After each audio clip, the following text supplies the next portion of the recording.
another break, and this time we have dimes. It is time to do some dimes. That's what I'm saying. I haven't done this yet. It's actually my first time I'm gonna do dimes, and I've been hesitant only because the return on dimes isn't the greatest. But hey, it still can be fun. So I want to rip open this. I want to find some silver for you guys. It'd be cool if we get silver. They're harder and harder to find each time you do these. So one thing to look out for is dimes. There's also some, DDOs and DDRs and variances and 96Ws. So we're going to look out for a whole bunch of dimes here. And let's break this open live. Let's make sure first that we have circulated dimes, or this is going to be a very quick video. And let's see what we get here. And they look circulated. That looks like a 1980s. And that definitely looks circulated. So we got circulated dimes. We're going to go through this. You know what we're going to look for. We're going to look for that silver. We're going to look for some heirs of varieties. We're going to look for some 2009s. Anything fun and exciting, we'll find it. So I'll bring you on the first find. All right, roll 33, and it's hard to believe it took us this long to get a find, and the find that we get is just a 2009 dime. So this has been a very, very, very slow box. There's been a couple of close ones. I'm keeping them aside, but I haven't filmed them yet. But that's our first find, 2009, and we will keep on searching. All right, roll 45, and we finally did it. We got silver. I can't believe it. I wasn't looking at the rolls. I sometimes look at the rolls, but I was just getting bummed out because all of I found so far is a 2009, and I started going through them, and that picked up, and you could tell by the edges too. I just missed it. It's right there. It is as plain Jane as you can see right there. So there is 1964 silver out of these rolls. That is incredible. And I believe, let's turn it around here, that is a Denver. So let me verify that, because as you know, they're on the back there. So, and holy cow, I think we might have some doubling here. I'm gonna have to research this when I looked at it, but as of right now, I got my first silver. I can't believe it. This is in good shape too. I mean, the bands are pretty intact, so unbelievable. I hit it finally. I got a silver dime out of this box. I didn't think I was going to get it. There's been nothing, and I mean nothing, in this box until the very end here. So last year's silver, 1964. We're going to take it. I got to examine the back of this more, so I'll put you right back. If not, we'll put you towards the end of the box here, and I'll bring you on the next find. Okay, I am back on that silver coin, and I can't even express how excited I am. First off, to find a silver dime on our rolls is incredible to begin with, but when I kind of took a peek just to make sure if it was a Denver or Philadelphia, I said, this thing it looks like it has double die, and I'm going to flip this over, and you'll be able to see that it is double dyed. It is all over the place here. I've never seen a dime like this before. Every letter has it. This is a telltale sign that this is double dyed. And even when I look at some of the leaves here, you can see the double dye. And this is what I look for. When I try to measure it out, I try to see some common, unique distinctions, like the oak leaf there. You can kind of see the double dye there. But man, every letter in this thing has double dye in it. Look at the E, the T, and the S in the States.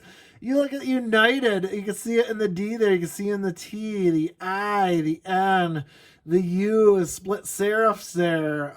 I mean, this is incredible. So I always look for the unique characteristics because there's 3 versions of this, and I believe I have the most common, which is FS801. So I'm going to call this FS801 DDR. I mean, this thing is just the most beautiful example of a double die I have ever seen. This is just littered on the whole coin. And I'm going to kind of go here, and we're going to look at PCGS. And, you know, this coin is in really good shape too. You're looking about a $40 to $45 coin. If it gets a MS63, which it's going to be tough, that jumps it up to $150. You're borderline to get this thing graded, so I might get it graded. It's that close. I think it'll fall anywhere between here. So, you know, maybe I could get a 61 or 62. That would get me in about $100 range on this coin. But let's look at the 801. I looked at the 3. They don't have an example of 803, but they do have examples of 801. And you can see, this is what I look for characteristics is right, whoops, and that goes away. You can see it in that leaf right there. Like I said, it goes away every time I move it, but right there is the leaf. And you scroll a little bit further down, whoops, further down here, and there it is. I mean, it is exactly like that. Look at that M. E. This has some grody on it too. So, and they're saying this is a 65. I have some scratches. So, I mean, this one just has corrosion, not corrosion, but, you know, a little, look at the A on that thing, the T, the states. And let's go back to my dime here. You know, you could just see it. It's just, look at the A, look at the T, yes. This is probably the most best example. It's not a full band, I can tell. You can tell by this that it's definitely not a full band, but man, that is, I'm calling it right now. That is an FS801 DDR double die reverse. Look at this. This is beautiful. I might get this graded even. It's that borderline. This is great. And this box has been the slowest box ever. I think I found one 2009, and then I find the silver dime, which it blew me away. I thought this is going to be nothing, but that's why we do this. You know, to find a dime, let alone the silver value if it's like about $1.50. But now you throw in this DDR, and you're looking at a $40 to $150 coin right now. So this is huge. I was just going to do another dime box because I didn't think I would have enough material to show a video on this, but this says it all right here. So I literally got 5 rolls left. We're going to go through the final 5, and then I'll bring you in on a summary, which isn't much, but I mean, just staring at this thing is just putting me in awe. So we'll be right back. All right, here is the summary of that dime box. So what I thought was kind of dull and boring, it ended up being fun and exciting, especially towards the end. So I'm going to show you my finds and give you a lesson on a couple of these coins too, because there wasn't much, and I didn't show a couple of these on videos on purpose until I did some more research and looking and studying, because that's what you do when you do coins like this. It's good to study them and find out what you have, because you never know what you have until you look at them. So we did get one 2009, so I'm keeping those aside because, as you know, it was a low mintage year. So like I said, I only found one in that whole box, so that makes a difference. And you know, you just saw what that one was right there. Look at that pretty frosted silver right there. You can't go wrong with that whatsoever. And as you know, I'm going to show the reverse on this later, but I'm going to give you a lesson on these first. And I'll show you on the scope here. So what you got here is, what we're looking at is 1970. You're going to look at both Philadelphia and Denver. Now, you can find this in the 69s too, but I didn't find any 69s. They were all 70s. The thing you need to look out for 69s and 70s are what called a 1968 reverse proof. So I'm going to bring you up to the screen here so you guys can look and see for yourself and kind of give you a little lesson here. And hopefully, no, you don't want to stay, do you?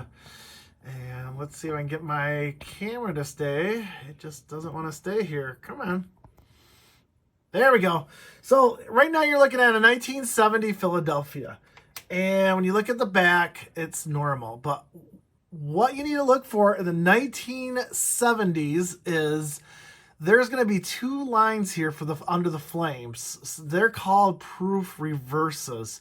So what you see here, you can't see nothing. That's just your normal business strike, 1970. Nothing special about that one. But if I bring up this 1970, oh, that's a 70 Denver. Let me get the other coin. I'm showing the best examples of these, but here's the 1970. Here's that other one. Turn it around, and boom, you can see definitely these two deep grooves. Now, those two deep grooves means this is a 68 proof on the back, and that's how you can tell the difference. Again, let me show you here. And kind of put them side by side if I can. It's going to be kind of hard, but let's see here. Can I get this? That's always the trouble, is getting it all on one. But you can see the difference. If I move it, there's your regular one. There is the proof, like, there's your difference. Now you're asking, is this worth a lot of money? In mint state high grades, yes, it is. It is high. If it's circulated, well circulated like this, it's worth $1 or $2. I mean, that's more common than you think. I found literally 5 of the Philadelphias, and those are actually hard to find, but I live on the East Coast, so I get more Philadelphias. And, the Denver is the same. A little less value, but they still had them in Denver. So there's a Denver example right there. Again, you can see those deep grooves in there. I don't have an example of a 70D business strike, but these were the best two examples. And like I said, I'm going to pull one right here. So here's another one. Again, you can see where we're going with this right there. This one's not as good as the example. It's very worn, almost to the point where you can't see it. But those are definitely 1970Ds on 68 proof. So I keep those aside. Those are nice little finds. You can't find much in dimes. So, those 69s and 70s with the proof backs are kind of neat to find. Like I said, I found a total of 9 of them between the 70s and 70Ds. I'm going to stack them, keep them aside. Again, not worth much, but they're definitely worth more than a dime. But what we come here for is that awesome 1964 silver Denver dime. And look at all the double dying on this thing. I love it. I double checked it. It is FS 801. This coin's in decent condition, man. If it didn't have some of these scratches and it didn't have this nick, man, I'm just debating whether to put this in or not. But man, look at all the doubling on this thing. Everything's double, even part of the oak tree, part of the olive branch. Look at the serifs up here on the U, the N, the T, the E, the D. Look at the D. I mean, everywhere you look, it's double dyed. It's incredible. Just to find a silver dime alone in a dime box is quite amazing. But when you find a DDR FS 801, that's huge. It's incredible. So that is the major find. And I was going to do a second box. Well, I probably will do a second box, but just to find this is incredible. And this is why we do it.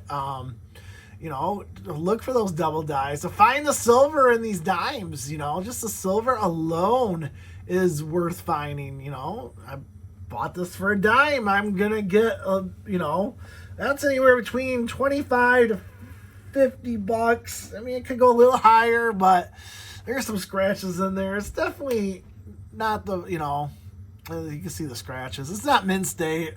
It's AU maybe.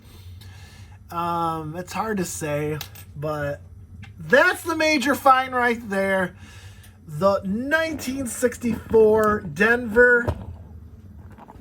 I love it. And, like I said, maybe next time when I do dimes, and I definitely will do dimes again. Like I said, they're hard. Like I said, I found 570 proofs on the 68s and 4 of the Denvers. So I found 9. I didn't, like I said, I had to research them first just to verify. I'll start searching. I'll start showing them off in my rolls so you kind of see where it's going on. But to find 9 of them is pretty cool, actually. So Tell me what you think. Do you like what I found? I got some major scores here, and like I said, I usually don't get that. I was shocked. This is my very first dime search roll, and I'm glad to share it with you guys. I love it. Thank you for watching. If you like what I'm doing, hey, hit that subscribe button, leave a comment, give it a thumbs up. Your subscriptions help me out do this every week, and I love doing it for you guys. So, Retro Robbie saying, collect what you love.